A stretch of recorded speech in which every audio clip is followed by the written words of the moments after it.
Le potager en lasagne, remettez-en une couche. Recyclez vos déchets en créant du sol là où rien ne pousse. Quand tout a commencé? C'est dans les années 1990 que l'américaine Patricia Lanza, jardinière émérite et fine observatrice, créa la méthode du jardinage du lasagna bed, que l'on traduit en bon français par en couche en lasagne. L'expression est le plus souvent abrégée dans le langage courant en lasagne. Tout court, ce qui peut parfois prêter. Ce n'est à confusion, au moins à sourire. Depuis plus de 20 ans, cette méthode extrêmement simple qui consiste à étaler plusieurs couches de matière organique sur une couche de carton pour ensuite y planter directement fait fleuret, enchantant jardiniers débutants ou confirmés qui voient cette nouvelle façon de relier jardinage et compostage un formidable moyen de valoriser les déchets tout en participant à restaurer, voire à créer du sol là où il n'existe plus. Et cette heure où la dégradation et la disparition des terres cultivables inquiètent à juste titre. C'est au cours de ces promenades en forêt, en remarquant comme ces sols simples et humides qui font tant rêver les jardiniers se créent progressivement au fur et à mesure de l'empilement naturel des déchets que Patricia Lanza eut l'idée de reproduire le phénomène sur sa terre lourde et argilleuse. Le concept du jardinage en lasagne était né. Il ne restait plus qu'à affiner la méthode en définissant l'épaisseur, l'alternance des matériaux, sans oublier la couche de carton au démarrage. Les lasagnes, c'est quoi? Voilà qui commence étrangement. S'agirait-il de ce délicieux plat de pâtes d'origine italienne que l'on peut décliner de 1000 façons? Je raffole de celle aux épinards, mais toute invitation me permettant de changer d'avis serait la bienvenue. Au jardin, vous allez le constater, il faudrait parler de couches en lasagne pour être précis. Il suffisait d'y penser. Comme toutes les grandes innovations, la culture en lasagne repose sur une idée très simple qui, jusqu'alors, avait échappé à tous les jardiniers. Classer les déchets organiques compostables, non pas selon leur origine, mais selon ce qu'il en advient après décomposition. Jusque-là, on se référait en effet surtout à leur provenance pour déterminer 3 catégories essentielles: origine animale, fumier, lisière; végétale, feuilles mortes, épluchures ou minérales, marne, dolomie. Patricia Lanza a vu les choses tout autrement. Quels que soient les éléments entrant dans leur composition, une fois décomposés, certains déchets seront plutôt riches en azote, d'autres en carbone. Tout est là. Tout le secret de l'incroyable efficacité des couches en lasagne repose sur cette distinction. C'est cette nouvelle façon de considérer les résidus qui détermina leur positionnement dans les lasagnes. Azote et carbone, les Dupont et Dupont de la culture en lasagne. L'azote est l'un des carburants essentiels à la décomposition. En effet, il est indispensable, entre autres, au maintien d'une bonne activité bactérienne. Or, les bactéries participent à la minéralisation de la matière organique. Autrement dit, elles contribuent à la rendre assimilable par les végétaux. Pour schématiser, ces bactéries en échange de leur travail de transformation de la matière, pourront puiser l'énergie nécessaire à leur développement. Quant au carbone, le plus important est d'avoir présent à l'esprit au moment de préparer ces couches que cet élément est avec l'eau un composant essentiel de la matière organique. Rien de moins que l'un des deux piliers de la matière qui compose tous les êtres vivants, tiges, coquilles, muscles, etc. Sans rentrer dans les détails de ces nombreux rôles, on peut en schématisant reprendre l'image précédente. Si l'on considère l'azote comme le carburant de la décomposition, le carbone en est la matière. Gros plan sur le facteur Cn. Il est intéressant de savoir ce qui se cache derrière le rapport carbone-azote, le fameux Cn, même s'il n'est pas indispensable de le mesurer ou le connaître précisément. Ce chiffre tenant compte du fait que les micro-organismes ont besoin d'azote pour leur constitution indique la capacité d'un produit à se décomposer plus ou moins rapidement. Il y a donc trois possibilités. Soit la matière ne contient pas assez d'azote, Cn20. Dans ce cas, les micro-organismes iront en puiser dans le sol pour faire leur travail de décomposition, au détriment des plantes, ce qui provoquera une fin d'azote. Si au contraire, la matière à décomposer contient trop d'azote, Cn15, il y a alors une libération de l'azote en excès. Troisième et dernier cas, le rapport est équilibré, 15 Cn20. Pas si simple. Mais cette histoire de décomposition d'azote, de carbone, est bien plus compliquée que cela. La cellulose et la lignite y jouent aussi un rôle non négligeable. L'un des plus grands mystères de la vie sur Terre ne peut se décrire en quelques lignes. Pour ceux qui souhaitent aller plus loin dans la compréhension de ces phrases d'évolution de la matière organique, c'est-à-dire de la matière brute décomposée, on envoie de l'être vers la matière minérale, c'est-à-dire assimilable par les végétaux. Il existe de très nombreux ouvrages. Tiens, il pleut. Qui ne s'est jamais fait surprendre par une averse au cours d'une balade en forêt? Patricia Lanza n'a pas oublié cet élément capital de la décomposition de la matière organique, l'eau. Si nous continuons notre métaphore, un peu tirée par les cheveux, où l'azote est le carburant et le carbone la matière, même si le carbone joue aussi en partie le rôle de carburant, on pourra considérer l'eau, paradoxalement, comme l'étincelle qui provoquera l'explosion. Sans eau et, surtout sans l'oxygène qu'elle contient, rien ne peut se produire, ou alors si lentement et de façon si incomplète qu'il vous sera impossible de réduire cet incroyable tour de passe-passe. Cultivez votre compost pour peu qu'il ait été suffisamment organisé. Concrètement, ça donne quoi? Dans une approche plus concrète, on peut garder à l'esprit un moment de collecter les différents matériaux nécessaires au montage de la lasagne, que le sol quasi parfait, le rêve du tout jardinier, et le sol de forêt. S'inspirer du sol de la forêt. Sans avoir la prétention de l'imiter, on pourra donc s'en inspirer et réunir ceux qui le composent.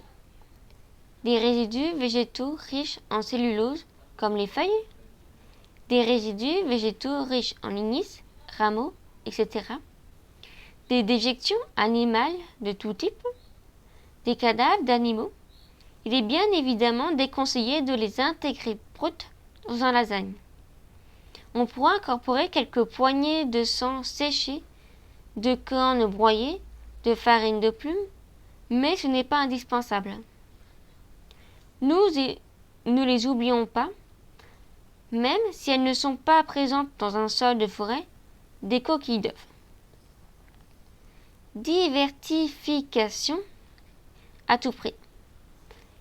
Exactement comme dans un sol de forêt, la règle d'or pour réussir une belle lasagne sera de diversifier au maximum ses apports, tant dans la source que dans la forme, en veillant à les apporter en quantité raisonnable, de la même façon que, dans la nature, à chaque saison correspond une couche spécifique qui viendra recouvrir la précédente, mue, chute de feuilles, etc. Rien de bien compliqué donc, les lasagnabèdes reposent sur le bon sens et l'observation. Un carton. Une fois ce principe nouveau consistant à considérer les sources de matière organique soit en fonction de leur richesse en carbone, soit en fonction de leur richesse en azote, il ne reste plus qu'à se lancer. C'est ainsi que Patricia Lanza s'inspira des sols de forêt, fait des tentatives dans son jardin, étalant à même le sol en alternance des couches de déchets riches en carbone qu'elle appellera éléments verts et des déchets riches en azote qualifiés d'éléments bruns. Les hôtes inopportunes. Le résultat ne se fait pas attendre. Ça pousse. Et même très bien, voire trop bien. Puisque ce sont les adventices présentes qui, loin d'être incommodés par ces couches de déchets pas forcément très ragoûtants, semblent en raffoler. Certes, ces couches empilées font plier leurs tiges ou leurs feuilles en les privant de lumière, mais quand on est une adventice, on a l'habitude de batailler depuis son plus jeune âge pour se garantir une petite place au soleil. Vert ou brun, ce ne sont pas ces palourdes de déchets qui vont les arrêter alors qu'elles ont parcouru un tel chemin. Cet afflux de matière ne les empêche pas de continuer à mener leur petite existence. C'est même plutôt le contraire. Bien sûr, les adventices annuelles comme les amarantes ou les chénapodes ne parviennent pas à se remettre de telles avalanches. Mais du côté des vivaces, comme le chien-dent, les pissenlits, etc. Les avis sont unanimes. On adore cette idée de couche en lasagne. Même si la matière organique est peu riche, elle les protège des ravageurs, tout en les réchauffant et en maintenant cette humidité qu'elle affectionne tant. Loin d'être découragés, les adventistes semblent au contraire vivifier rapidement. Elles traversent littéralement les couches de la lasagne, pressées de retrouver la lumière. Qu'à cela ne tienne, Patricia Lanza n'est pas à une idée simple près. Plutôt que de passer des heures à tenter de les extirper une à une sans garantir de résultat, elle se contente de les priver de lumière, en commençant par étaler au sol une belle couche de carton. Voilà, il suffisait d'y penser. Incapables de réaliser, grâce à la lumière du soleil, la photosynthèse indispensable à leur développement, les adventistes, même les plus coriaces, dépérissent. Les futures cultures de la lasagne ont de beaux jours devant eux. Restons réalistes. Installer une couche de carton ne signifie pas que cultiver en lasagne permet d'échapper totalement à la corvée de désherbage. Néanmoins, hormis si vous en installez une superficie vraiment très importante, le contrôle de l'adventice sur les couches en lasagne ne pose réellement plus aucune difficulté, au moins la première année. Quelques petites annuelles de type chénopode blanc ou amarante réfléchi parviendront bien à germer sur la couche supérieure, mais elles seront enracinées dans une surface si meuble que ce sera un jeu d'enfant. Si l'on peut dire, je ne suis pas sûre que l'idée d'avoir désherbé une couche en lasagne les amuse beaucoup. De l'extirper pour les envoyer à Patresse, rejoindre l'état des éléments verts que vous avez commencé à constituer pour la prochaine lasagne. Enfin, si vous avez installé votre couche en lasagne sur du gazon ou de la prairie, attendez-vous bien sûr à une tentative de reconquête de l'espace que vous avez eu l'outrecuidance d'occuper. Mettez-vous à la place des adventistes. Toutes ces promesses de matière minérale est bien tentante quand on a vécu chichement pendant des années des reliquats d'une prairie compactée par le piétinement pompeusement qualifié de pelouse. Et si je me laissais tenter? Même si c'est loin d'être un travail harassant, jardinier en lasagne représente un petit effort.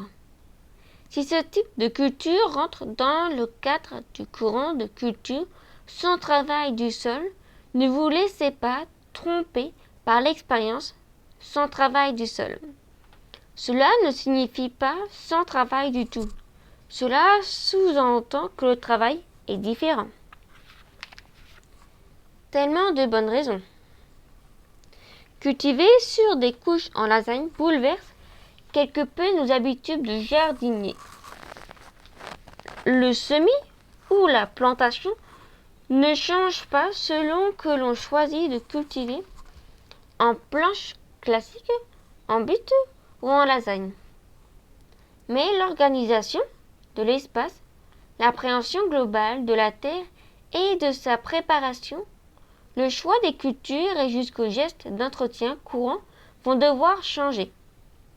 Oubliez la bêche ou la grillonnette au profit des pelles, fourchons et brouettes destinées à véhiculer et stocker la matière.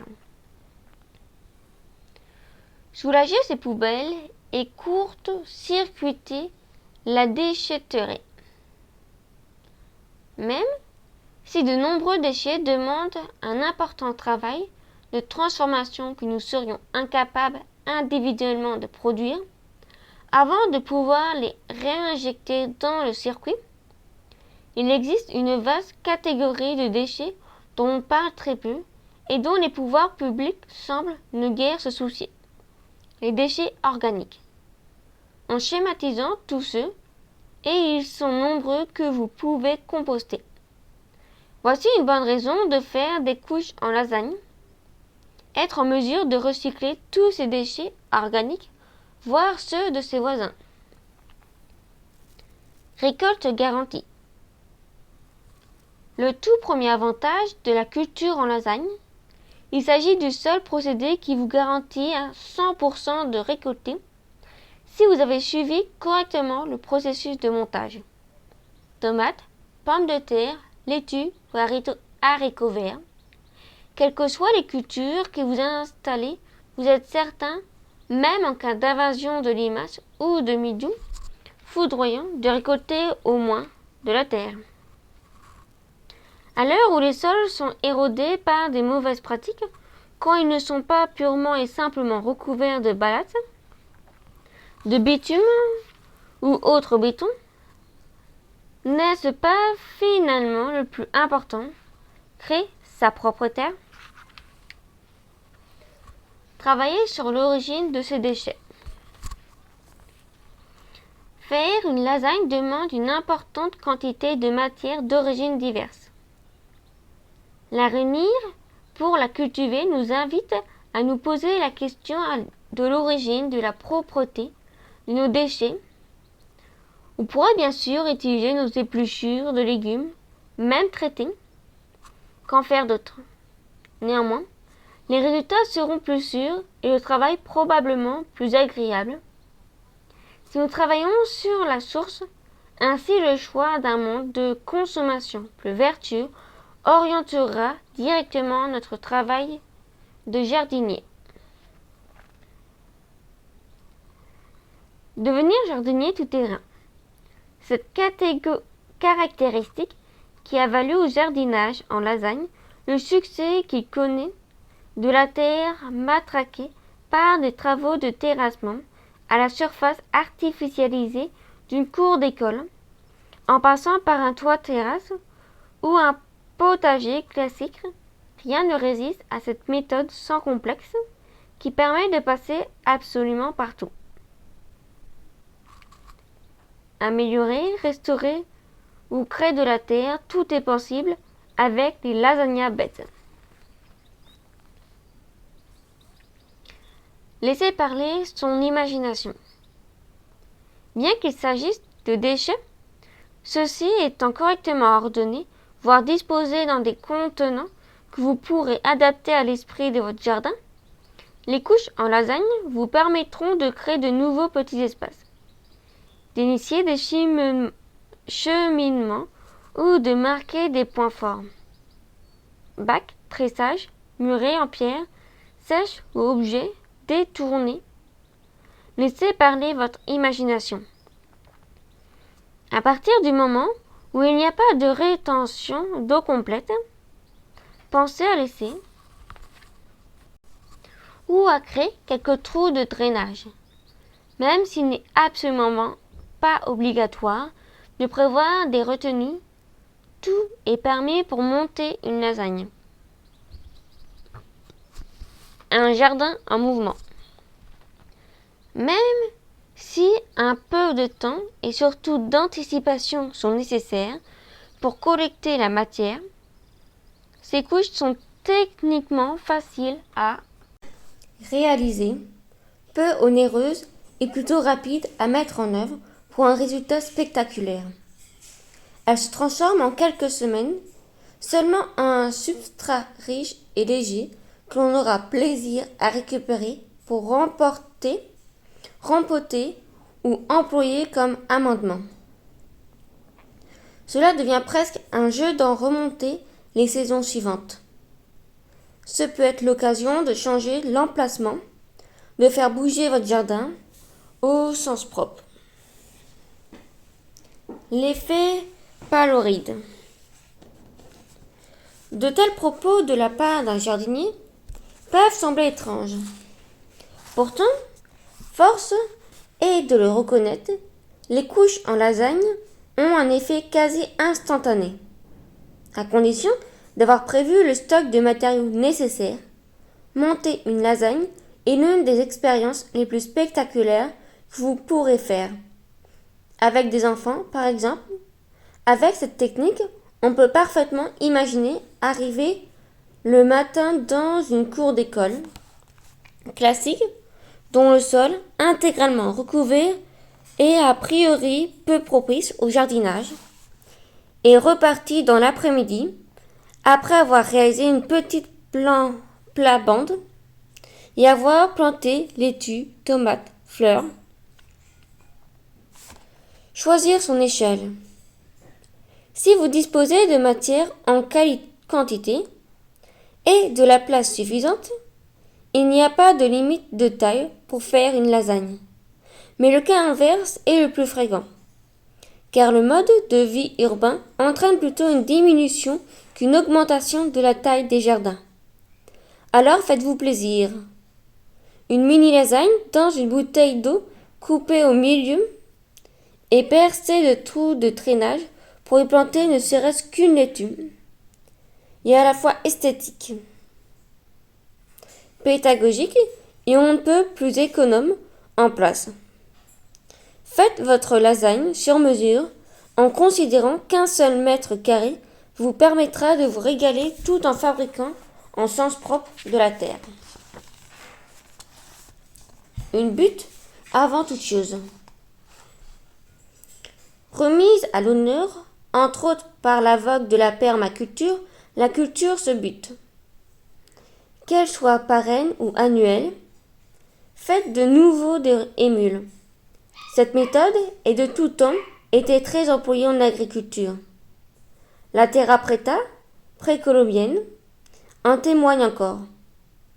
Même si leur composition et de façon de les monter font leur spécificité, les couches en lasagne sont avant tout les buts auxquels s'appliquent les grands principes généraux de ce type de culture. De vrais atouts.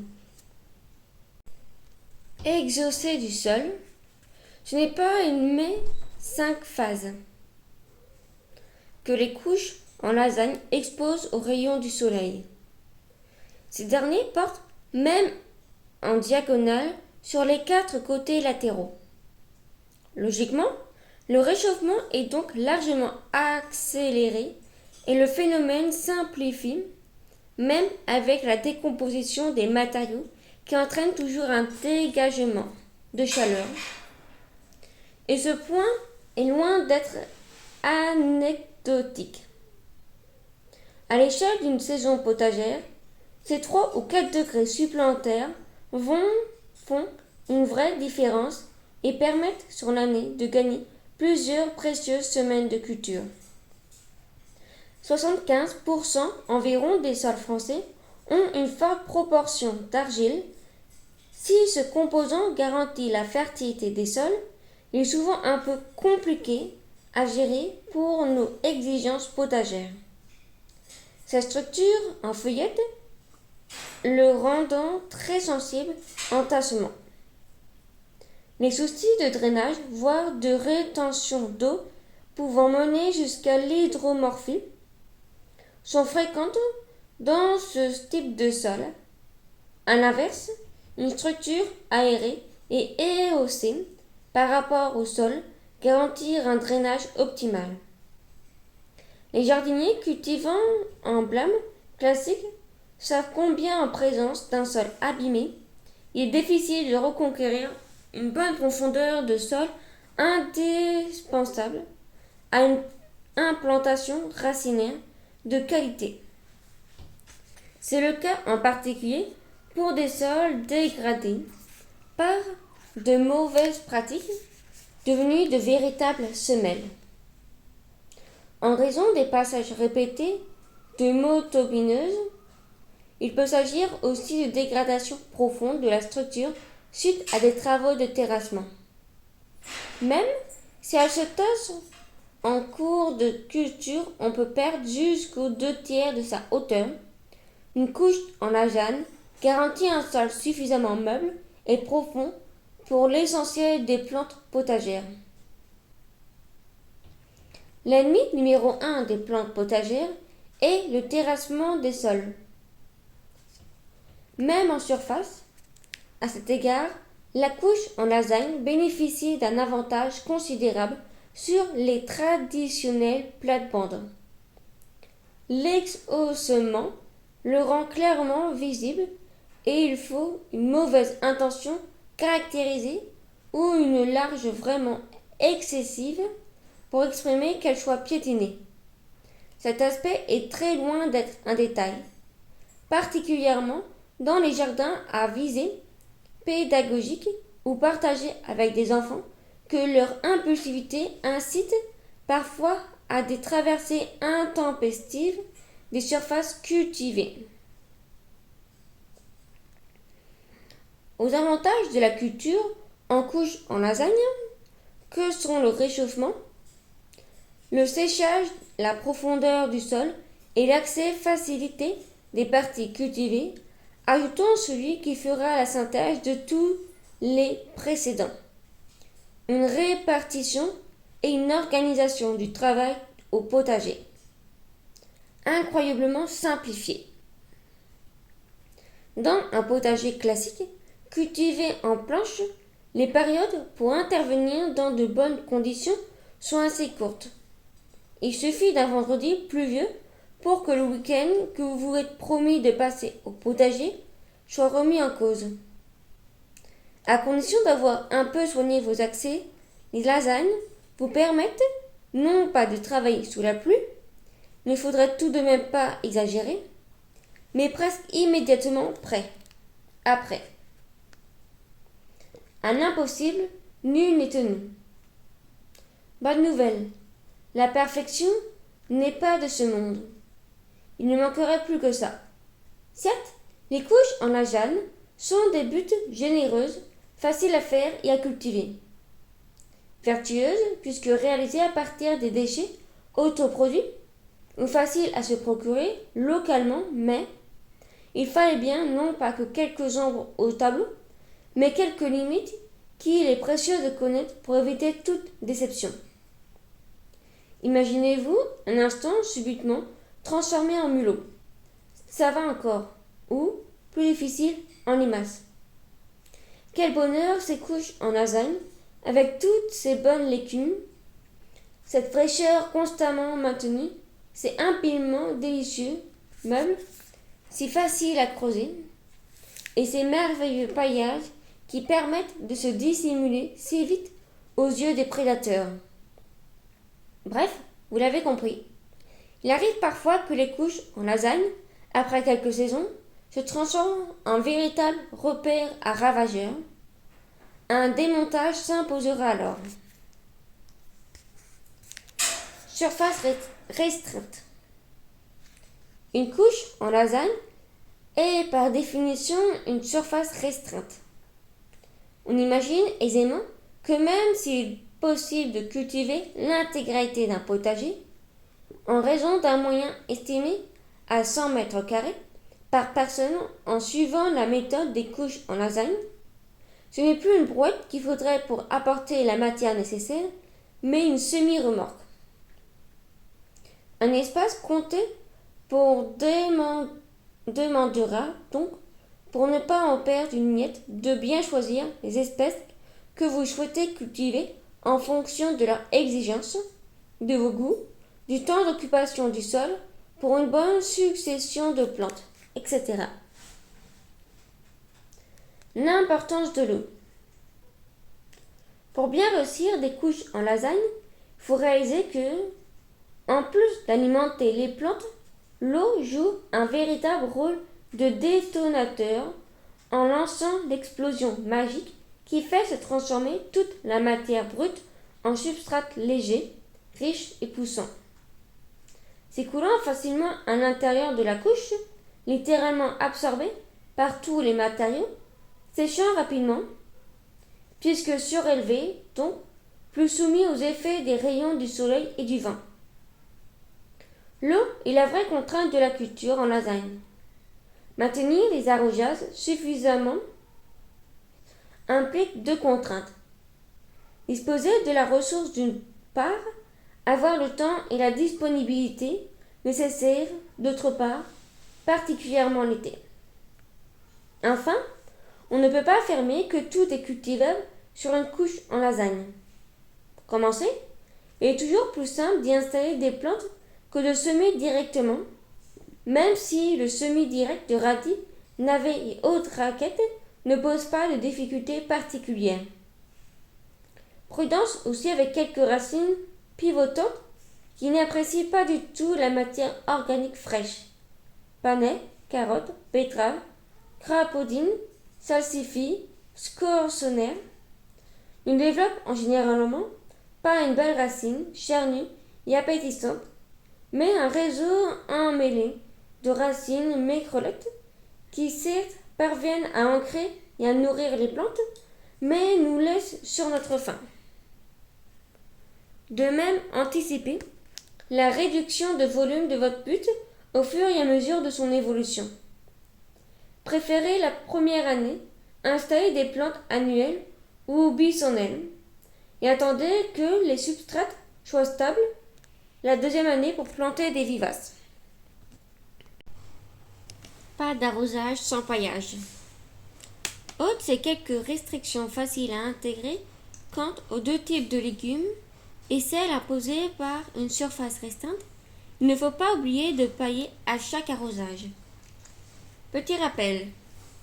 Pour les jardiniers qui n'ignoraient encore le paillage, mush en anglais, si vous voulez faire plus chic, ont un rôle public quel que soit le type de potager que vous cultivez. Limitez l'évaporation, donc économisez l'eau. Limitez l'érosion et le dessèchement dû au vent. Limitez le développement des adventices. Limiter ne signifie pas empêcher. Vous ne bloquerez pas totalement et durablement du liseron, des pissenlits ou du chidon, même avec 4 épaisseurs du feuillage. Limitez les grandes implatitudes thermiques. Le paillage ne vont pas empêcher un sol de geler ou un lave-verge devenir sec en brûlant néanmoins. Il joue un grand rôle en régulateur thermique en modérant soit les effets du froid, soit en inverse les effets du chaud. Servir de nourriture. Pour le sol et selon le type de paillage, participez à amender le sol quand ils sont enfouis en fin de culture. Avec quoi pailler? Maintenant que vous êtes devenus des quasi-professionnels de la récupération des déchets de culture ou d'entretien, rien n'est plus facile pour vous que de prélever une petite part pour les bouillir dans l'état que vous avez pris d'habitude de constituer et dont vous aurez pris grand soin.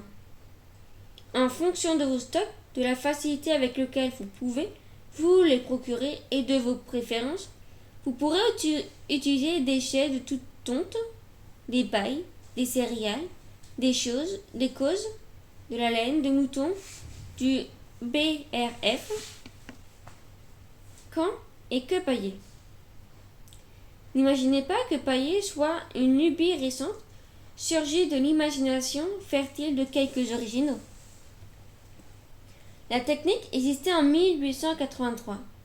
Déjà, les maraîchers franciliens d'Averne et Moreau en témoignent dans leurs ouvrages expliquant que sans les paillages, en général du fumier pailleux, assez peu décomposé, il passerait beaucoup trop de temps à arroser.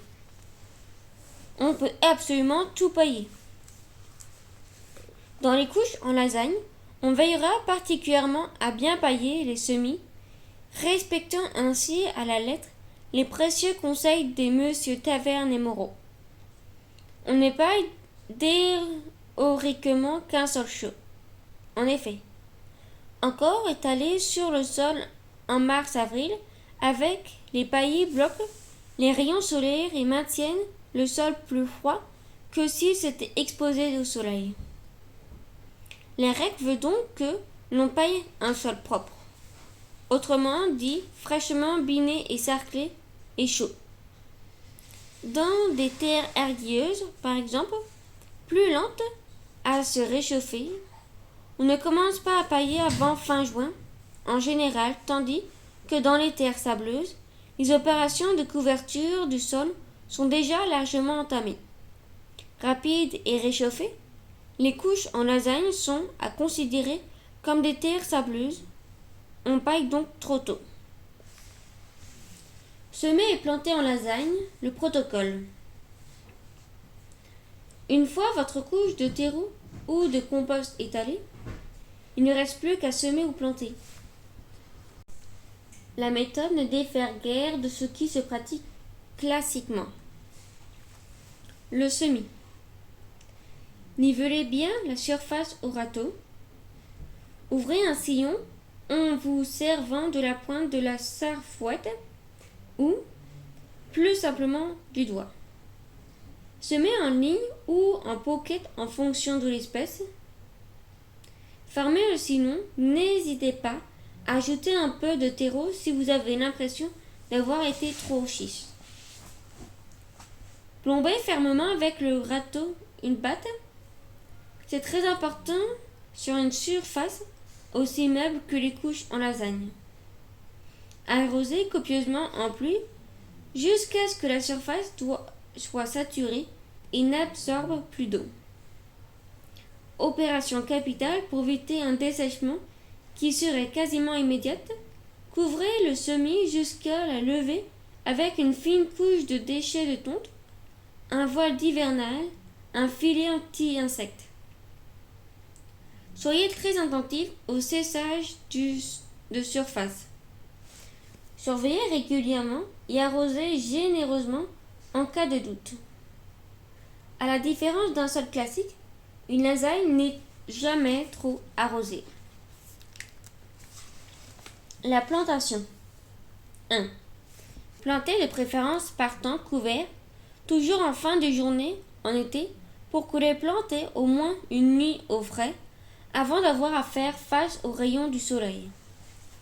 2. Faites tremper les plantes quelques heures pour bien les réimbiber. 3. Marquez les rangs et repérez les emplacements. 4. Habillez les plantes en n'hésitant pas à raccourcir la racine et les feuilles d'un bon tiers. 5. Plantez plutôt profond, sauf les laitues, qui pourraient pourrir si leur collet est enterré. 6. Formez une cuvette autour de chaque plante et arrosez abondamment à plusieurs fois, si nécessaire, jusqu'à ce que le terreau saturé d'eau ne puisse plus absorber. 7. Paillez immédiatement. Embrez si nécessaire quelques jours suivant la plantation avec des cagettes par exemple. Et après. Pour entretenir vos cultures en lasagne, au fil des semaines, faites exactement comme d'habitude ou comme indiqué dans les nombreux excellents manuels potagers.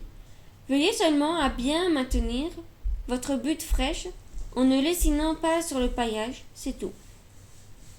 Ne vous inquiétez pas de voir rapidement votre butte se dégonfler comme une vieille baudruche jusqu'à perte entre la moitié et les 2/3 de son volume.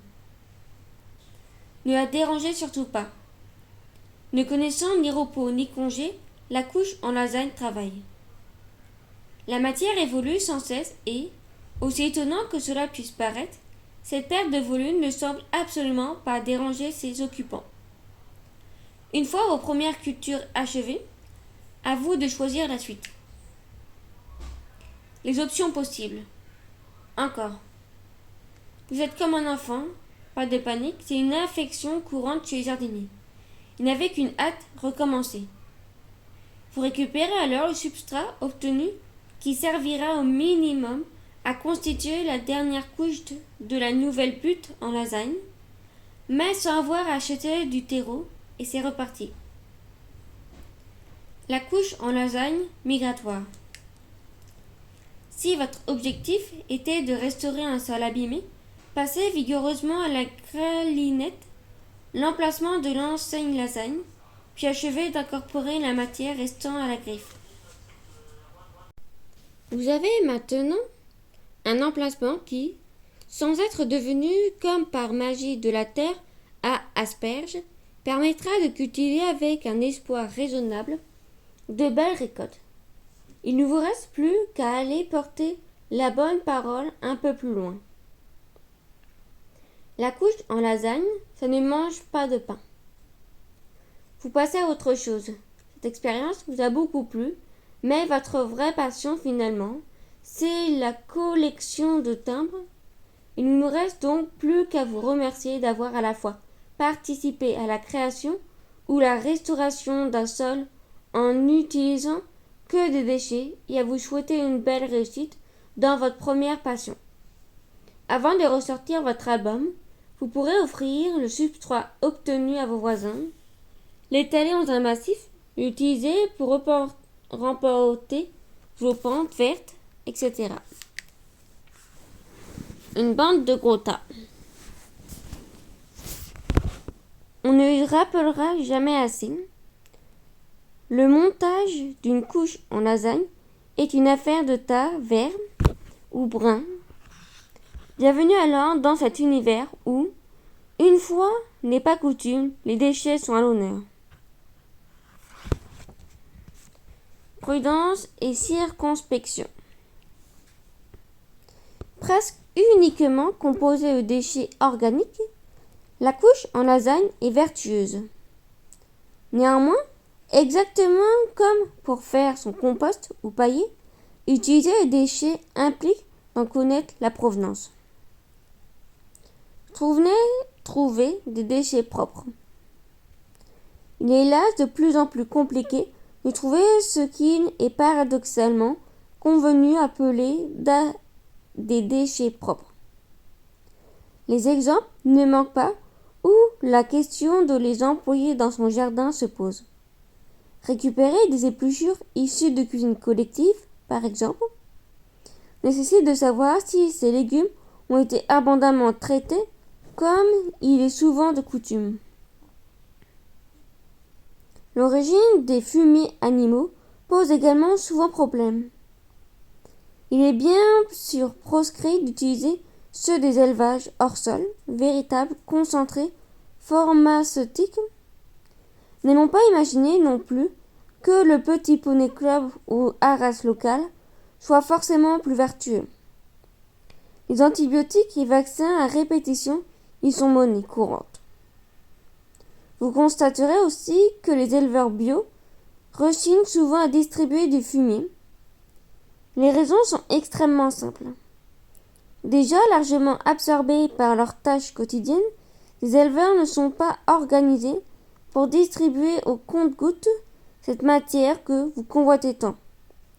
Par ailleurs, ils ont besoin de leur fumier pour amender leurs champs, dans la mesure où ils sont souvent en grande partie ou totalement autonomes pour l'alimentation qu'ils distribuent à leurs animaux. Les nouvelles ne sont guère plus réjouissantes du côté de la paille et du foin.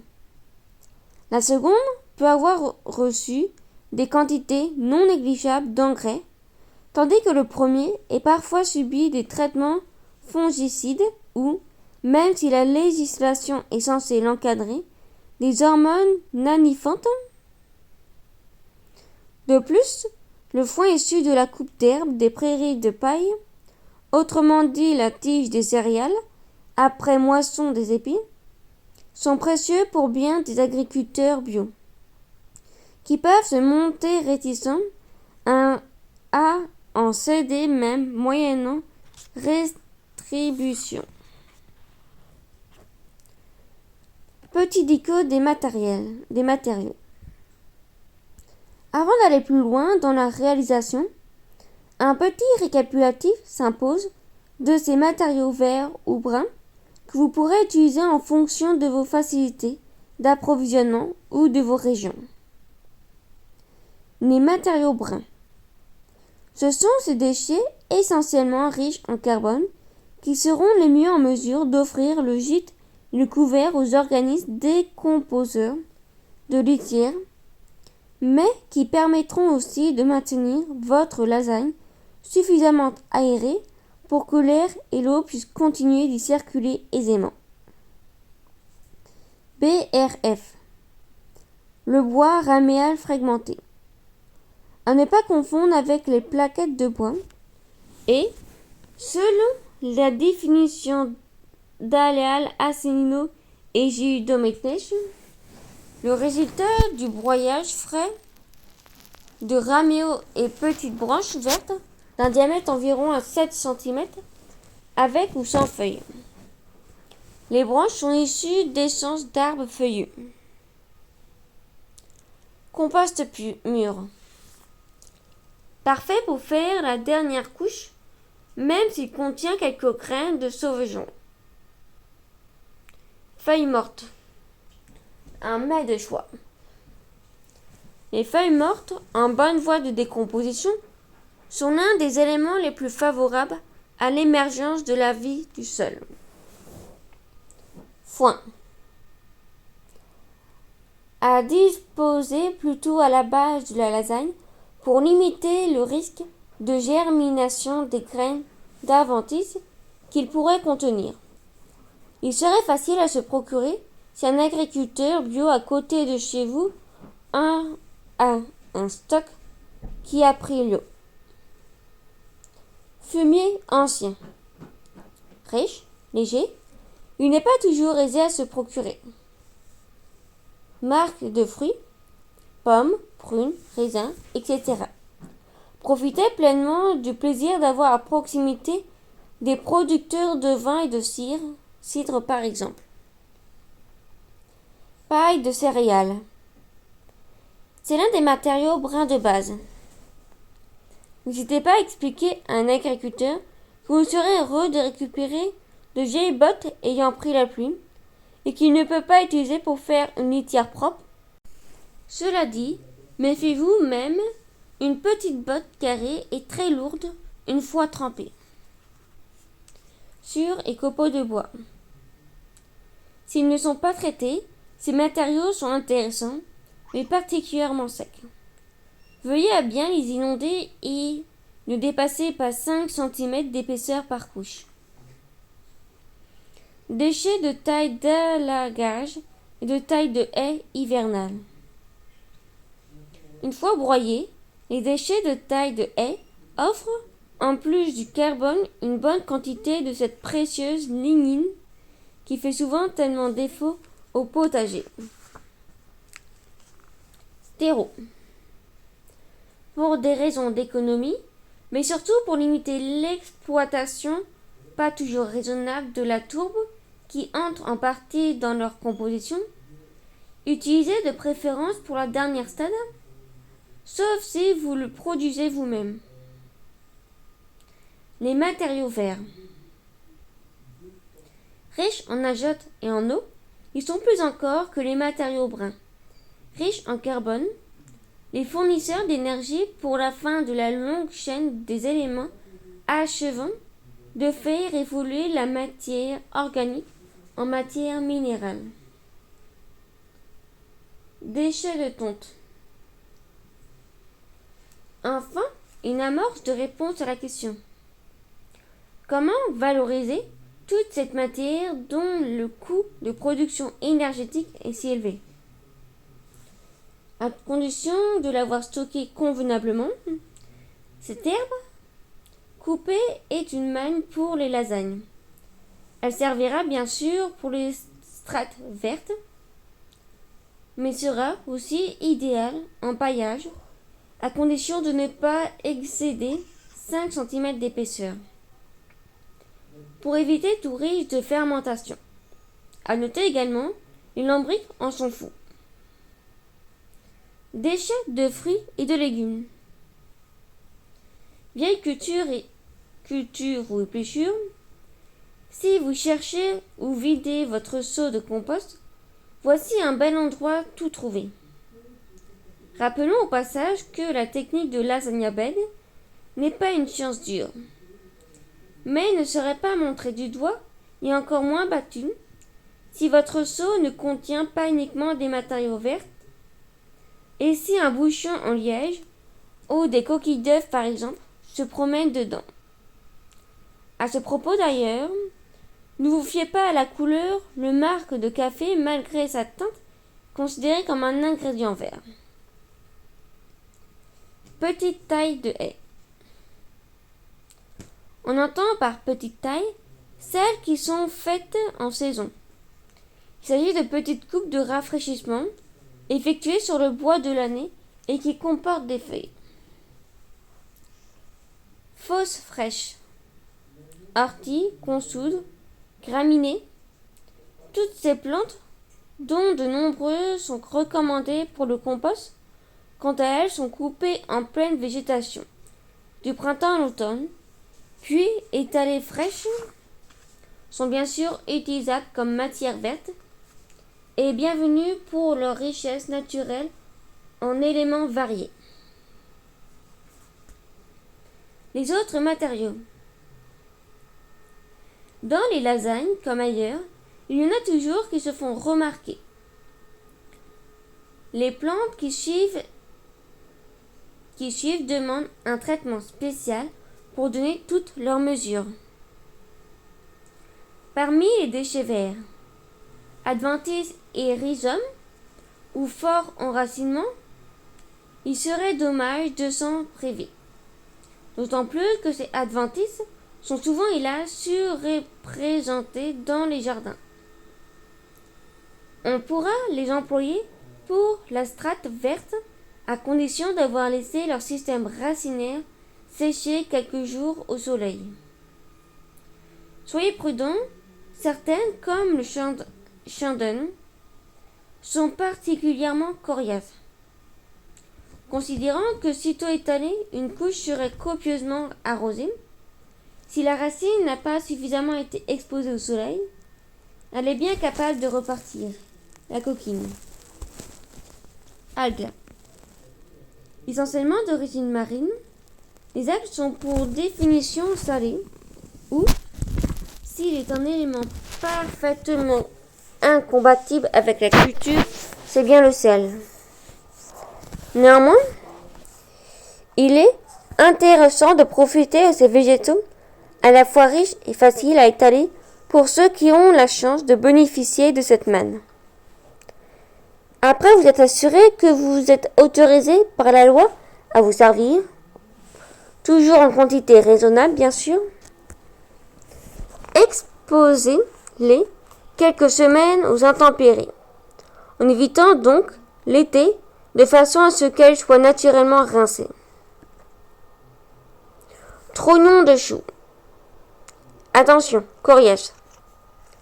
Broyez-les si vous êtes équipé ou hachez-les en moins grossièrement si vous voulez qu'ils se transforment. Certains, comme le chou de Bruxelles, sont particulièrement impressionnants et peuvent passer une année entière au fond d'une lasagne sans quasiment montrer le début du commencement d'un signe de compostage. Tubercules en tout genre. Pommes de terre, grosne, topinambour et laïtin. Autant qu'ils sont impréciables dans une casserole, autant il faut s'en méfier ici. Si vous avez mis des vieux tubercules dans votre seau de compost, il y a de fortes chances pour qu'ils se découvrent une seconde jeunesse une fois que la lasagne, particulièrement s'ils sont dans une des premières strates, l'humidité et l'obscurité cumulées auront pour effet de les faire redémarrer. Tant pis alors pour vos plantations qui auront fort à faire avec ces concurrents loyaux mais féroces. Parmi les déchets bruns, déchets de poissons ou de fruits de mer, ils sont exploitables, mais vous aurez à faire face à deux difficultés. Votre entourage pourrait légitimement être incommodé par la vue et les fragrances qui se retrouvent plutôt au sommet de couches. Et deuxième écueil non négligeable, tous les chats du quartier, le vôtre inclus si vous en avez un, seront retrouvés, même au fond de la lasagne, la cause de ce fumet qui leur chatouille les narines. Il y a de grandes chances pour qu'après leur passage, votre belle couche en lasagne soit devenue un tas de compost classique où tous les éléments sont soigneusement brasés. Cendre de bois.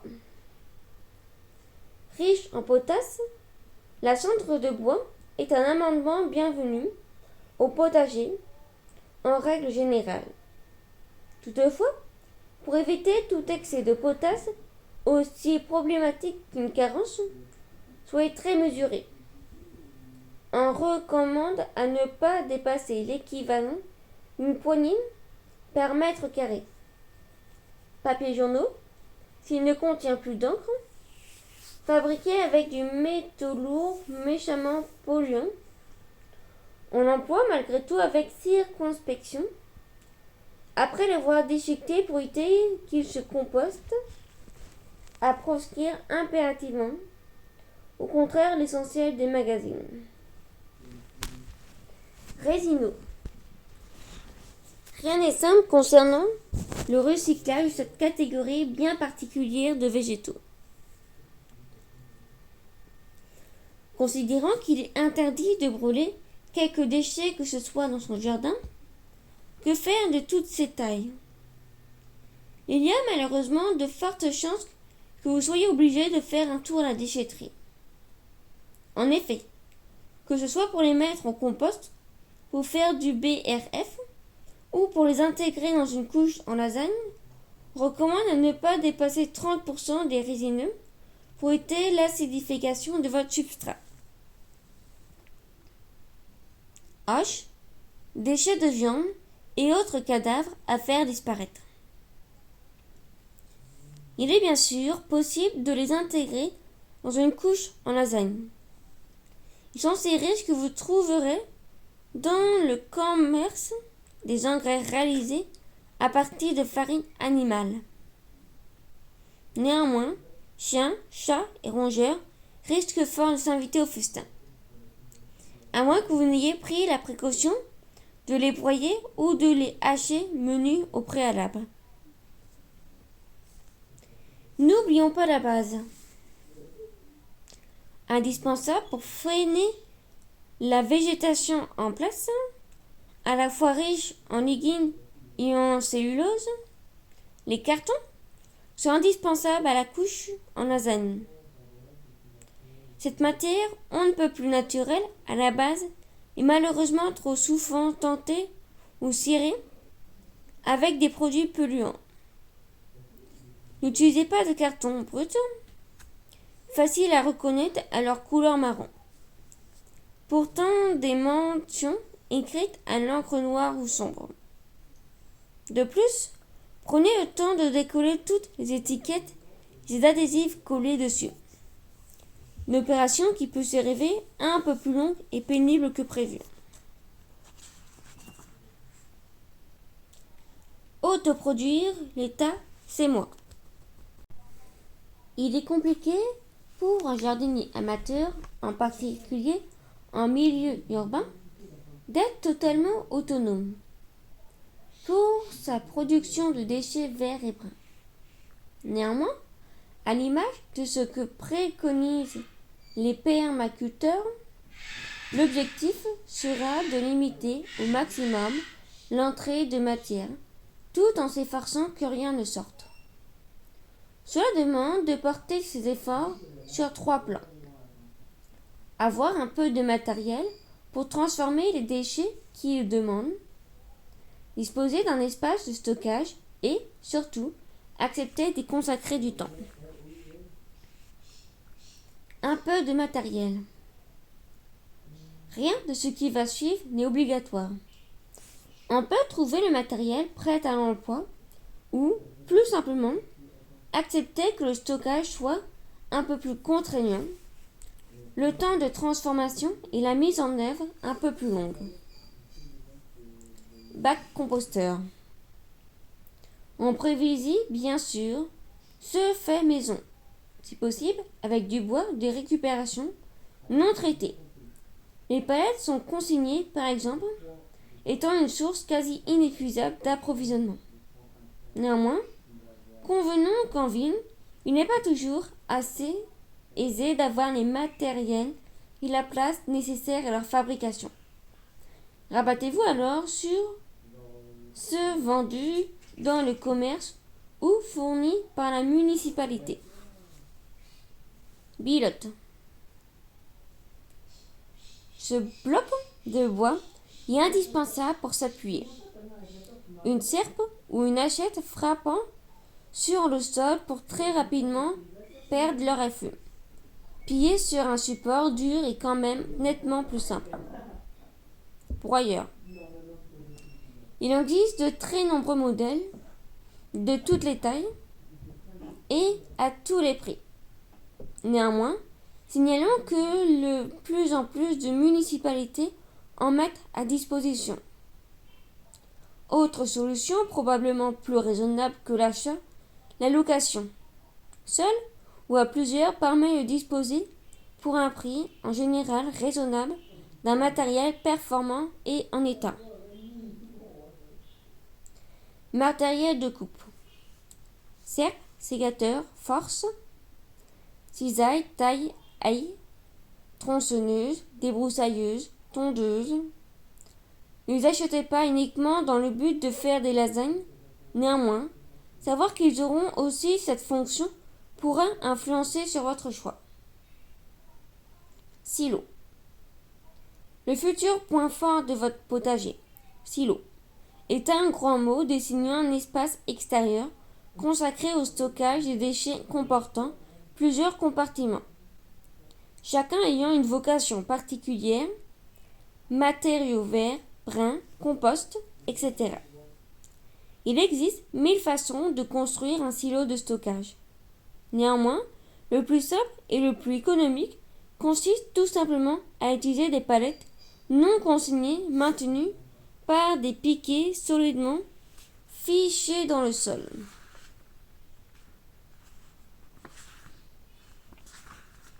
C'est parti. Un tas de fumier, une bonne quantité de déchets, de tonte, une pile de carton, de belles brouettes pour rouler tout ça. Avant de commencer votre couche en lasagne, faites une petite inventaire à la préverte pour vous assurer que des matériaux verts ou matériaux bruns, en passant par les cartons et le matériel pour transformer tout ça, rien ne vous manque. Où et quand? On peut théoriquement monter une couche en lasagne exactement où l'on veut. Il faut néanmoins avoir à l'esprit sa future destination. En général, à vocation potagère, ces existants sont donc exactement les mêmes qu'un potager classique. Où? L'accès, anticipez-le car il est toujours un peu vexant, une fois l'emplacement délimité, de s'apercevoir que le portillon n'est pas assez large pour laisser le passage à une brouette.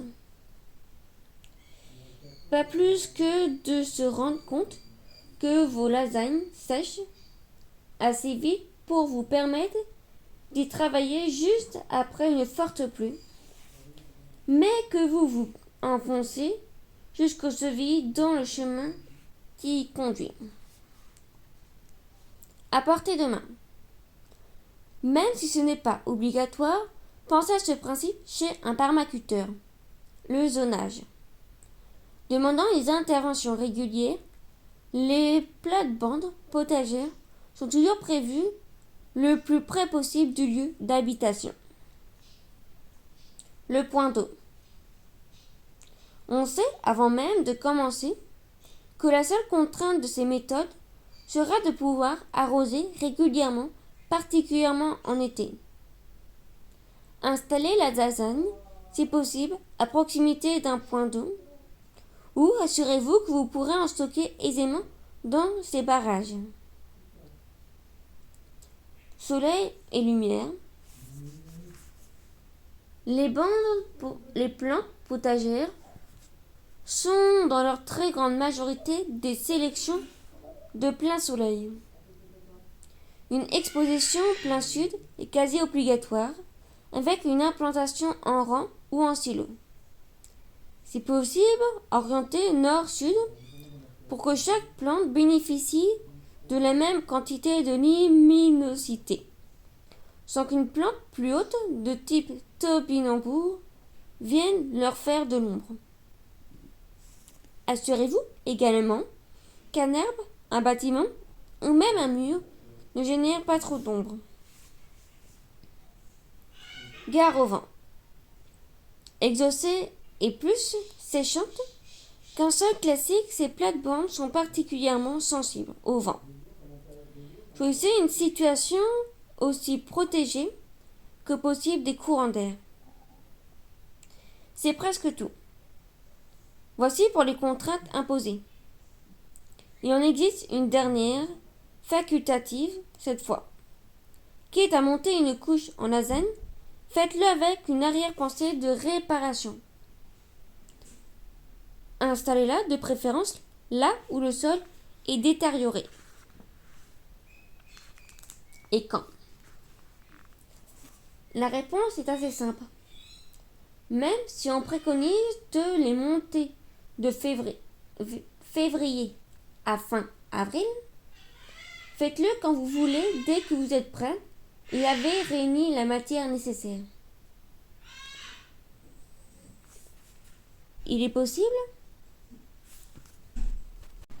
et parfois même conseillé, de monter votre couche en lasagne au fur et à mesure de l'arrivée des déchets afin d'éviter toute nuisance pour l'entourage. Néanmoins, la transformation de la matière ne fera plus facilement et avec moins de pertes si vous pouvez la créer en une fois. De même, pensez que ces buts ont pour l'essentiel une vocation potagère. On pourra donc parfaitement les créer en plein hiver. Néanmoins, ils ne seront pas plantables avant quelques semaines. Il est alors conseillé d'attendre pour étaler la dernière couche afin que quelques adventices qui ne redoutent pas la frimace ne s'installent pas avant vos futurs légumes. Prenez le rythme. Pour les jardiniers cultivant un potager classique dans un jardin bordé de haies, par exemple, il y a de fortes chances que la matière efflue chaque année en fin d'hiver au moment de préparer votre planche. Entre feuillage, des engrais verts, nettoyage des cultures de l'année précédente et taille ou petit élagage de vos arbres.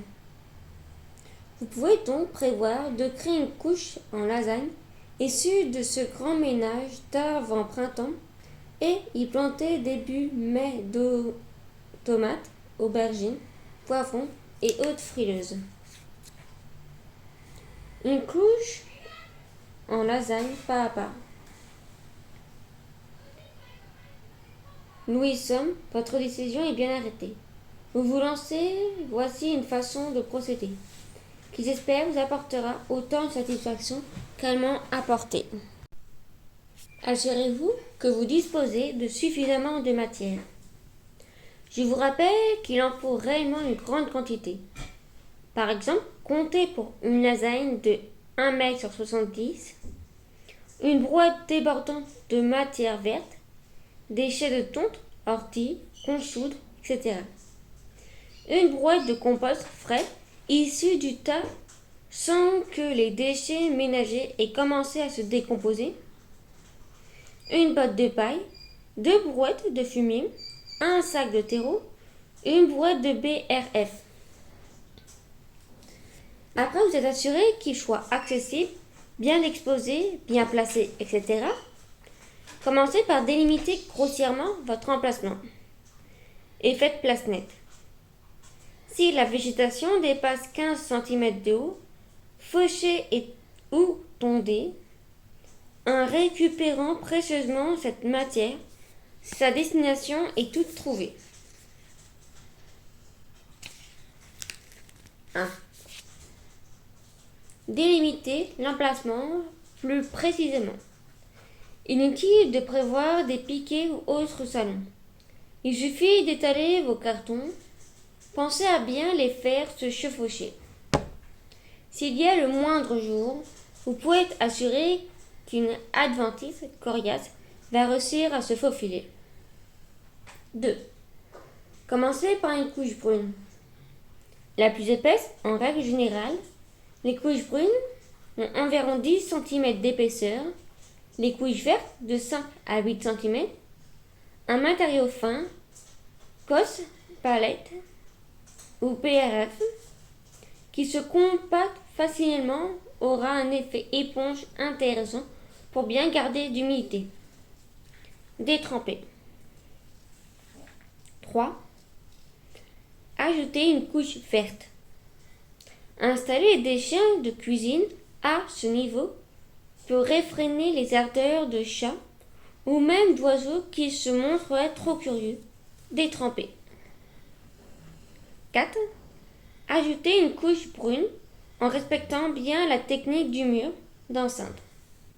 Pour éviter de vous retrouver avec un dôme à la fin, si vous en avez à disposition, c'est le moment de mettre le fumier. Voici avec une bonne partie des éléments qui composent le sol de forêt.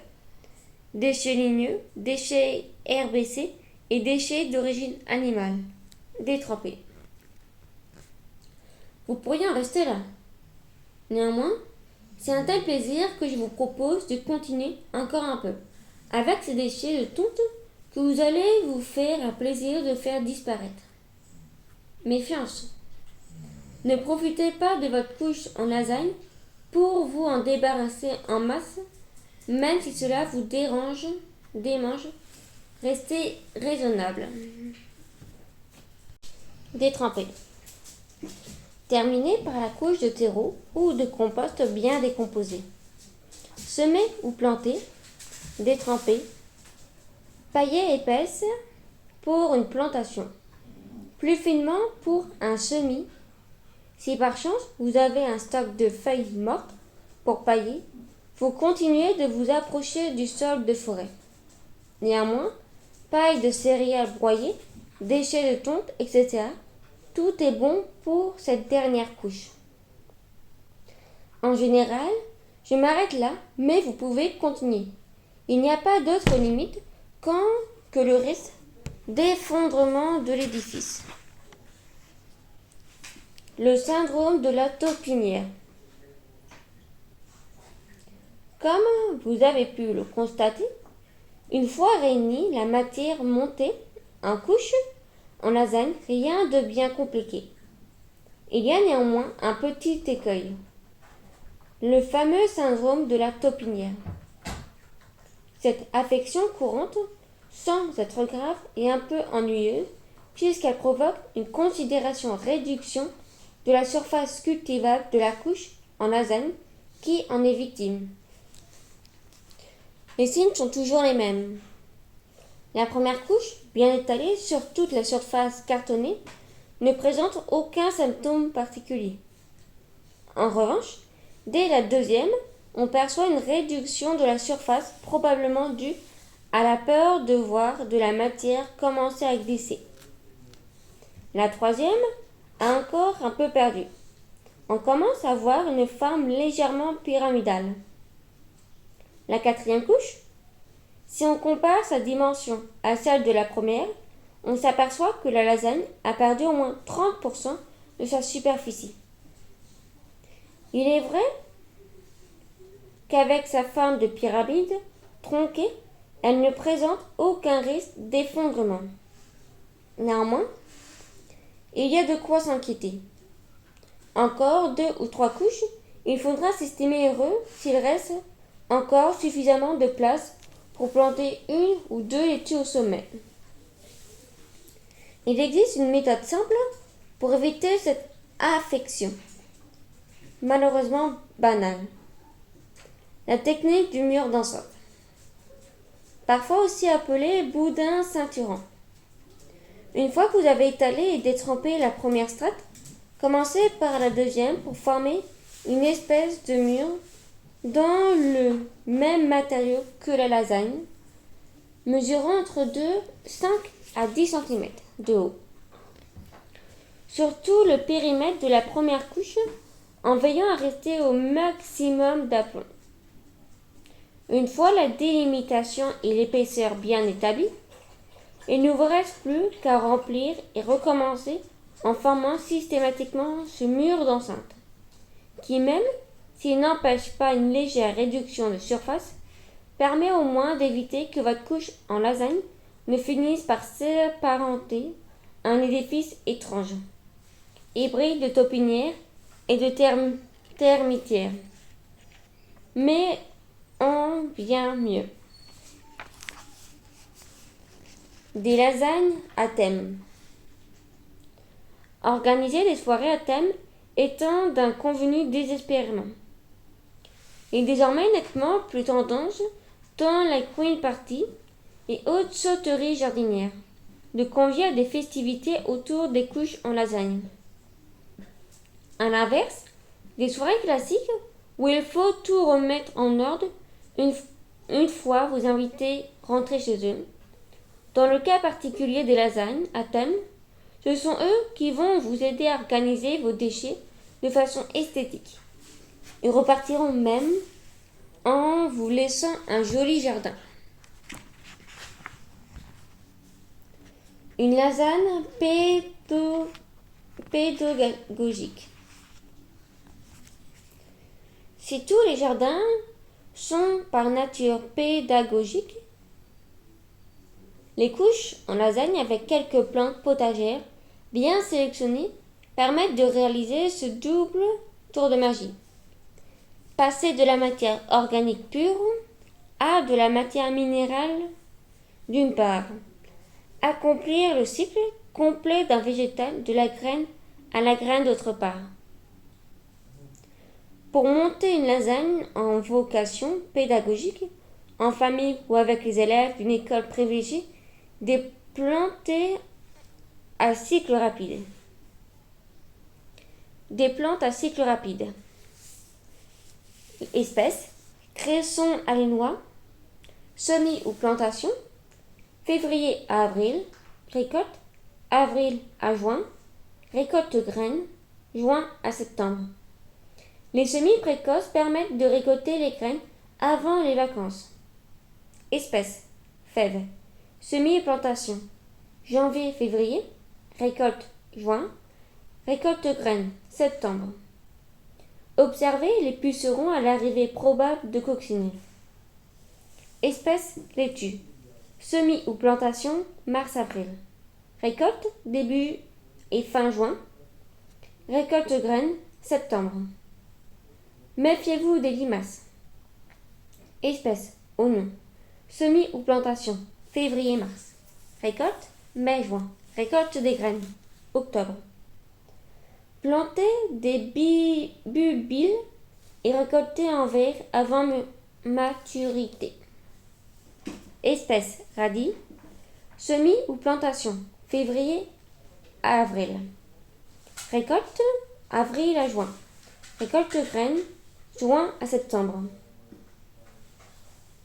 Les semis précoces permettent de récolter les graines avant les vacances. Espèces, petits pois, semis ou plantation, février-mars. Récolte juin. Récolte de graines, septembre. Prévoyez des petites rames pour éviter l'averse. Espèces, roquettes. Semis ou plantation, février-avril. Récolte, avril à juin. Récolte des graines, juin ou septembre. Les semis précoces permettent de récolter les graines avant les vacances. Lasagne, triple récolte pour le même prix. Il est déconseillé de mettre par inadvertance des tubercules dans le strate vert d'une couche en lasagne. En effet, heureux de se retrouver ainsi à l'humidité ou dans l'obscurité, ils vont redémarrer et rapidement devenir un peu encombrants. Raison de plus donc pour le faire, mais volontairement. Le principe de la triple lasagne est simple. On peut se réaliser dans une grande poubelle un conteneur, un arbre de 30 litres au minimum, et directement en place dans la région méridionale ou littorale. 1. De novembre à janvier. Commencez à une couche en lasagne classique à ceci près. Après avoir commencé par une couche de déchets bruns, vous disposerez, en fonction de la superficie ou plusieurs tubercules, de pommes de terre de la récolte précédente. 2. Continuez ensuite à monter votre couche. 3.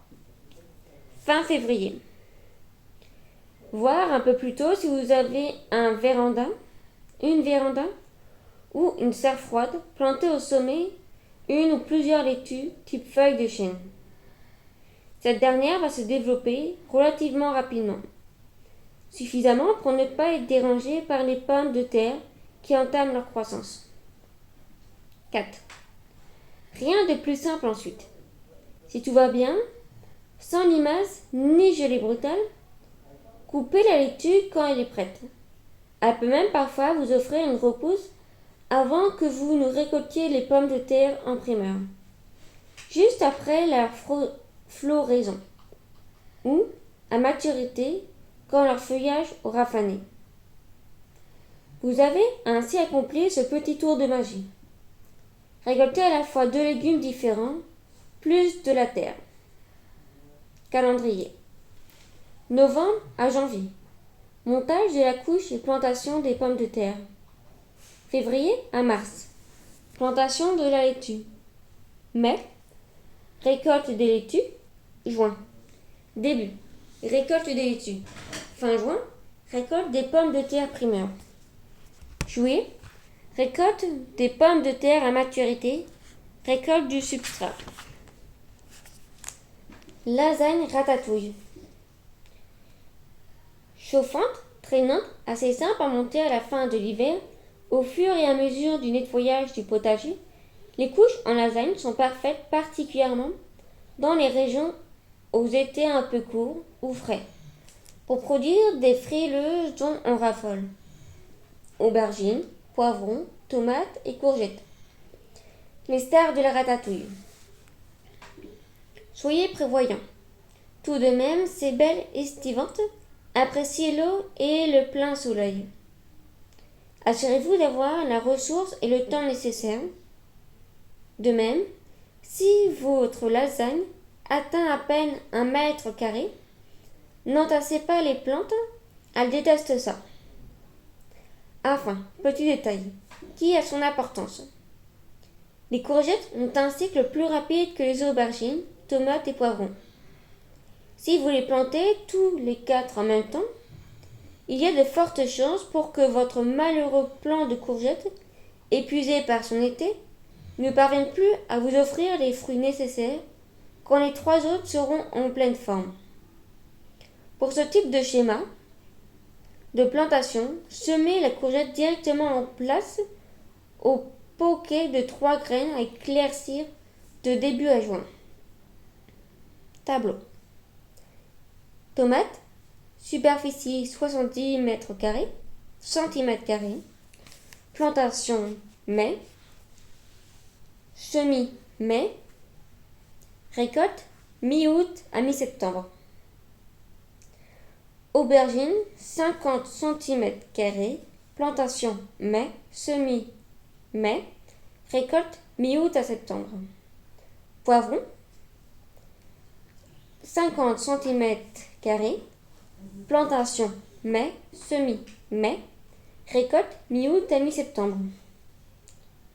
Courgettes 70 cm², plantation juin, semis juin, récolte mi-août à mi-septembre. Toujours plus haut avec les couches en lasagne. Un potager n'est pas toujours plat, borne et horizontal. Ce n'est pas à vous qui maintenant êtes devenu adepte des couches en lasagne qu'on va l'apprendre. Alors pourquoi vous priver de tous ces légumes qui ne demandent qu'à grimper pour vous offrir, en plus d'un plaisir esthétique, la possibilité de récolter davantage sur de petites espèces. Ce qu'il faut savoir, que toutes les espèces soient cultivées sur des couches en lasagne ou directement en pleine terre ne change rien aux méthodes.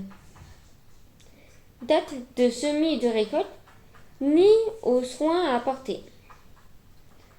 Pour cette catégorie bien particulière qui ne demande qu'à prendre de la hauteur, l'important est de savoir comment elle s'accroche et se hisse de façon à bien adapter le support.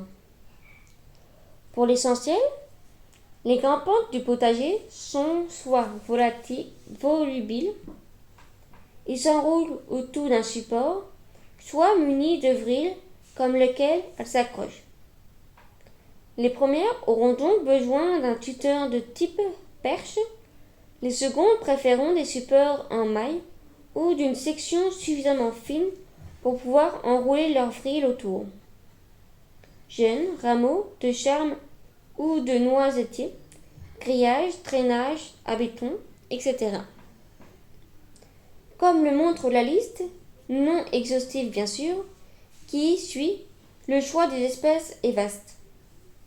Grimpante avril, concombre, cornichon, chayotte, cyclosaire, courge, courte, melon, variété spécifique, mélotrias, pois, grimpante volubile, dolique, haricot, houblon, ignams de Chine, kudzu.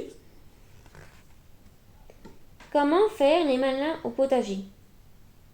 Quitte à s'amuser à expérimenter une nouvelle méthode de jardinage, pourquoi ne pas continuer l'exploration au niveau des espèces cultivées? Une fois la transformation des déchets achevée, le substrat est léger, fin et dépourvu de pierres. Bref, c'est une terre idéale pour cultiver ces petits tubercules infernaux à récolter dans les terres lourdes ou à l'inverse en cultiver d'autres nettement plus grands et plus longs qui se brisent à l'arrachage dans les sols lourds. Capucine tubéreuse.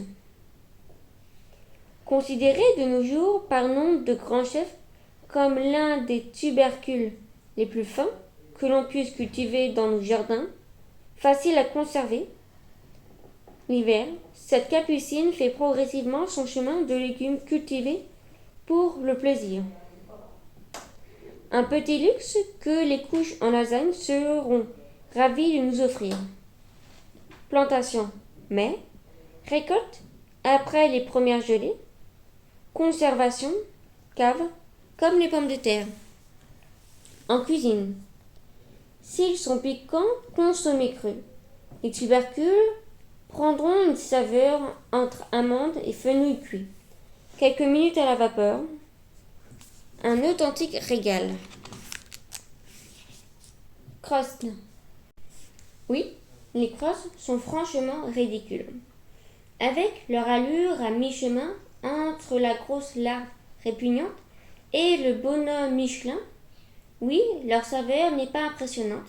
Et oui, ils sont insupportables à récolter dans des sols classiques. Mais ils sont aussi amusants, croquants, disponibles en hiver, délicieux et faciles à préparer au picolé comme des cornichons. Enfin, à une époque où l'on plébiscite une alimentation moins carnée, ils sont très riches en protéines. Alors, quand les récoltés se transforment de corvées insupportables en amusante chasse au trésor grâce aux couches en lasagne, reconnaissons qu'il serait dommage de s'en priver. Plantation mars-avril. Récolte après les premières gelées. Conservation arrachée au fur et à mesure des besoins. En cuisine. Ils sont traditionnellement préparés, sautés en œillade. Les conserver au vinaigre comme des cornichons permet de disposer toute l'année de pickles aussi délicieux qu'insolites. Igname de Chine. Contrairement à ce que l'on imagine, il existe de nombreuses variétés parfaitement rudistes de ce légume souvent tropical, capable de résister à des froids frôlant les 20 degrés. Ces ignames donnent toute leur mesure dans des terres légères. Leurs parties souterraines peuvent mesurer jusqu'à un bon mètre. Ne lésinez pas sur le nombre de couches. Petit plaisir supplémentaire, ce sont de superbes lianes volubiles atteignant 2 à 3 mètres de haut. Plantation, printemps, récolte après les gelées, conservation, en cave à stocker comme des pommes de terre. En cuisine, son étonnante racine un peu fade et très agréable, utilisée exactement comme des pommes de terre, sautées en purée, frites, en gratin, etc. Mélotria ou concombre à confire. L'allure d'une pastèque, la taille d'une olive et le goût du concombre, cet incroyable cucurbitacé grimpant, idéal pour habiller, traînage et autres supports en maille fine. Il est finalement au concombre ce que les tomates cerises sont aux tomates. Semis, avril sous abri, début à mi-mai en pleine terre. Plantation, mi-mai. Récolte, de juillet aux premières gelées. Cueillir des fruits jaunes quand il a la taille d'une olive. En cuisine, cru comme une gourmandise apéritif ou confit au vinaigre comme des cornichons.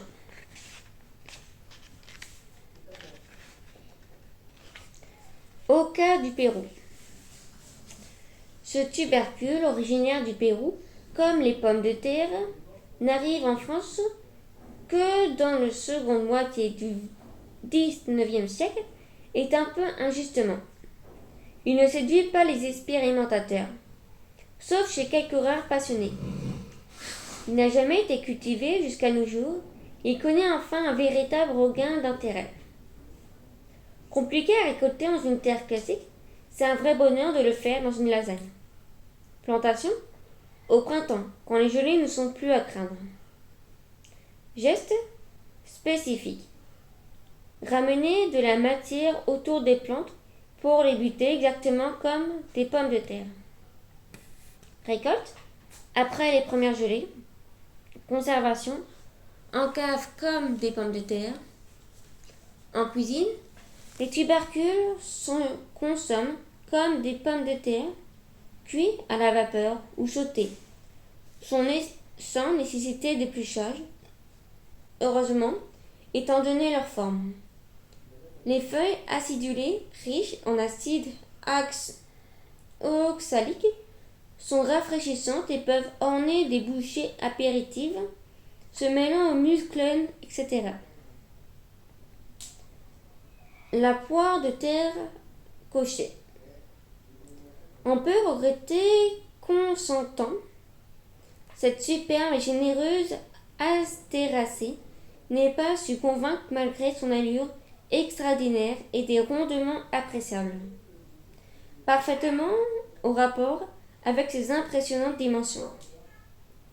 Pourtant, la poire de terre cochée n'a jamais jusqu'à présent connu de succès en France. Une injustice qu'il est encore temps de rattraper, d'autant que dans une couche en lasagne, les rendements sont stupéfiants. Dépasser 5 kg par plante n'est pas exceptionnel. Plantation avril-mai. Récolte après les premières gelées. Conservation comme des pommes de terre pour les tubercules, cave, et comme des dahlias pour la partie supérieure de la souche, hors gel, si possible à la lumière, dans le substrat obtenu grâce à la lasagne. En cuisine, ces tubercules souterrains ressemblent à ceux des dahlias, se consomment cuits, même s'ils peuvent aussi être apprêtés crus, râpés. Relativement sucrés, ils ont une texture croquante et agréable, même après une longue cuisson, plutôt qu'une véritable saveur. Ils seront délicieux dans un plat mijoté dont ils prendront et restitueront toute la saveur. Souchets comestibles. Avec les crunchs, les souchets sont probablement parmi les légumes insolites les plus intéressants à cultiver en lasagne. Comment se fait-il d'ailleurs que cette petite merveille appartenant au même genre que la papyrus ne soit pas encore dans tous les jardins? Les récoltes étant un jeu d'enfant grâce à la méthode lasagne, vous vous régalerez de ces savoureux tubercules, au goût d'amande et à la texture de noix de coco. Plantation. Avril, en codet ou en pleine terre. Le démarrage très lent s'étale jusqu'en juin. Récolte après les premières gelées. Conservation dans une boîte hermétique à l'abri de l'air et de la lumière. En cuisine, les petits tubercules se croquent tels quels, nature ou grillés, à sec, sucrés ou salés, enrobés chocolat, de caramel, etc. Réduits en poudre, ils s'emploient en pâtisserie comme les amandes. En Espagne, on en fait une boisson célèbre appelée le horchata de chufa.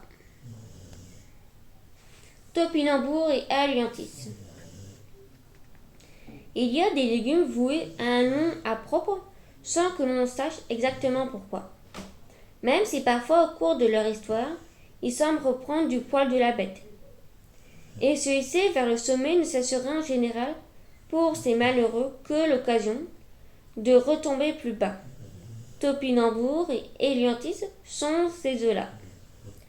Profitons donc du regard bienveillant et bien mérité qu'on sente de nouveau leur portée d'autant que les couches en lasagne nous apportent enfin la solution pour éviter leur propagation, souvent un peu pénible. Plantation, printemps. Conservation, laissez dans la lasagne pour les arracher au fur et à mesure des besoins. Récolte. Tout l'hiver après les premières gelées. En cuisine, cuit à la vapeur puis épluché, topinambour et aliantis sont délicieux en salade, gratin, revenus en beurre. À condition de se méfier de leur forte concentration en inuline et de n'en consommer que des petites quantités. Des feuilles de sauge, de soriettes et de bicarbonate de soude ajoutées à l'eau de cuisson faciliteront la digestion. Néanmoins, le meilleur conseil que l'on puisse donner reste d'être raisonnable et, surtout, de les consommer le jour de la récolte. Conclusion. Les champions du monde du potager tout-terrain. Affirmer que les couches en lasagne permettent de créer de la terre est un peu exagéré.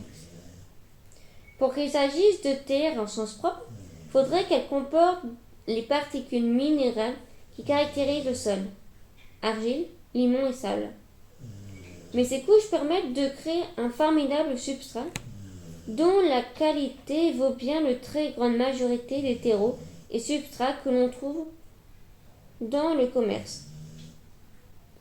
Au-delà de cette question sémantique, considérons qu'en évoluant au fil du temps, elles deviennent d'exceptionnels supports de culture. Faisons-nous plaisir et lasagnons, partout où c'est possible. Au potager. C'est le premier endroit qui vient à l'esprit. Si votre terre est excellente, riche, souple et facile à travailler, n'attendez surtout pas pour vous y mettre. Votre objectif sera, au minimum, de conserver les qualités de votre sol. Vous produirez le compost indispensable au maintien de votre fort potentiel agronomique de départ, tout en gagnant la possibilité de le cultiver. Si, à l'inverse, la terre de votre potager est lourde, froide, pierreuse et appauvrie, ne riez pas, c'est le cas d'environ 75% des sols français, alors cette méthode pourra vous être un précieux secours. Nous avons vu que les deux contraintes principales de ces couches sont l'acquisition et le stockage de la matière d'une part, l'arrosage d'autre part. Il est donc compliqué et pas forcément raisonnable d'envisager de convertir toute votre surface en lasagne. Néanmoins, vous pouvez parfaitement, à l'image de ces maraîchers du XIXe siècle, qui montent et découchent en hiver pour la production de primeurs au printemps, adopter ce principe. Ne serait-ce que disposer de 4 lasagnes de 1 mètre carré vous permettra de produire ces petits légumes de printemps qui vous font tellement envie, sans que vous fassiez courir des restes à votre potager en allant le travailler trop tôt. Au jardin. Vous avez enfin pu faire construire la maison de vos rêves, réaliser des travaux tant attendus ou restaurer un vieux bâtiment. Comme c'est malheureusement souvent le cas, malgré toutes les précautions prises, entre le terrassement, le piétinement et d'éventuels restes d'enduit, l'espace autour de l'habitation, là où vous souhaitez tant créer une bordure d'eau aromatique, est en état déplorable. Planifiez alors une opération en 2 ans. La première année, montez une lasagne et cultivez des petites annuelles, radis, tomates, laitue. Puis l'automne venu, étalez votre couche en lasagne et faites ce que vous voulez. Vous pouvez en refaire une au même emplacement ou, maintenant que le sol s'est amélioré, planter de bonnes conditions aux bordures d'aromatiques vivaces par exemple. Ce principe est valable pour restaurer le sol sur le parcours d'une tranchée, sur les ornières laissées par un véhicule, une ancienne allée, etc.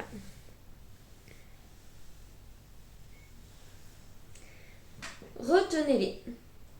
Si vous jugez inesthétiques les déchets apparents, en particulier sur les côtés de la lasagne, vous pouvez installer une belle retenue. Pour ça, je vous fais confiance. Carré en planche assemblée classique, osier tressé en retenue, carré ou tontine circulaire, etc. Là encore, pensez à l'eau. Une feuille de plastique, l'emballage d'un vieux sac de terreau par exemple, pour assurer l'étanchéité et trouver ainsi un deuxième usage. N'importe quoi pourvu que ça pousse. Encore plus étonnant, amusez-vous en faisant des lasagnes tout terrain sans terrain. C'est probablement dans ces conditions que les couches en lasagne sont les plus impressionnantes. Si vous n'avez pas la chance d'avoir du sol disponible et si vous n'avez pas envie d'aller acheter la terre en sac dans une jardinière ou au supermarché, les couches en lasagne sont faites pour vous. Toit terrasse, balcon, cour d'école ou de centre de loisirs. Ces couches seront généreusement et feront aussi de superbes supports pédagogiques pour observer la vie du sol, l'évolution et la transformation de la matière, etc. Pour ces conditions hors sol bien particulières, tenez compte de la seule difficulté inhérente aux couches en lasagne, l'eau. Vous en aurez besoin en quantité, mais il vous faudra aussi contrôler l'étanchéité des terrasses ou balcons souvent défectueuses. Si vous êtes d'un naturel un peu joueur, y avez l'esprit expérimentateur, multipliez les essais. Bouteilles et bidons d'eau vide, corbeilles du bureau, pots ayant servi au transport d'arbres, ou même poubelles, tout est permis. Une petite précaution toutefois pour ces contenants, détournés de leur vocation première. Pensez à percer des trous de drainage à quelques centimètres au-dessus du fond pour qu'il y ait toujours un peu d'humidité, mais sans excès. Les couches en lasagne, star du potager urbain. Les couches en lasagne seront idéales pour composer le manque de terre et d'espace des potagers urbains. Que ce soit pour les monter ou fabriquer vos retenues, l'essentiel de la matière est à portée de main. Des planches de palette non traitées pourront servir à fabriquer des coffres. Vos déchets de cuisine fourniront un beau volume d'éléments verts. Restant les aliments bruns, les plus compliqués à se procurer en milieu urbain. Normalement, ce sont les plus faciles à stocker. Secs pour définition, ils se dégagent par l'odeur désagréable s'ils sont mal conservés. À la différence des aliments verts, ils n'attirent pas ou très peu de petites bestioles désagréables. Vous ne verrez pas de nuées de moucherons au-dessus d'un tas de broyats de bois. En ville, comme ailleurs, il faut anticiper la collecte des matériaux. Puisque votre cuisine est éventuellement des espaces verts communs, vous fourniront la matière verte. Soyez prévoyants. Pour les bruns, une visite à la campagne peut être l'occasion de rapporter de la paille ou du foin. Les jardiniers municipaux ne rechigneront certainement pas à vous citer un peu de broyat de bois par exemple. À vous ensuite de les stocker. Faites confiance à votre imagination. Banc-coffre, poubelle, customisé, tout est bon. Montage en plusieurs fois. Si l'on recommande généralement de monter les couches en lasagne en une fois après avoir collecté tous les matériaux nécessaires, c'est forcément plus compliqué au milieu urbain. Qu'à cela ne tienne, vous constaterez que le montage en plusieurs fois fonctionne malgré tout et surtout que c'est extrêmement pratique. Sitôt étalée une couche de matériaux verts, plus inesthétique et susceptible d'attirer une petite faune, pas toujours bienvenue, plongez la main dans votre banc-coffre ou votre poubelle customisée pour en ressortir les éléments bruns qui vous fourniront le carbone indispensable et diminueront l'éventuel déchet disgracieux. Recycler tous ces déchets et même un peu de ceux des voisins, tout en cultivant son compost dans des espaces pour définition réduite. Voilà en résumé ce qu'offrent les lasagnes à tous les jardiniers urbains. Fin du livre.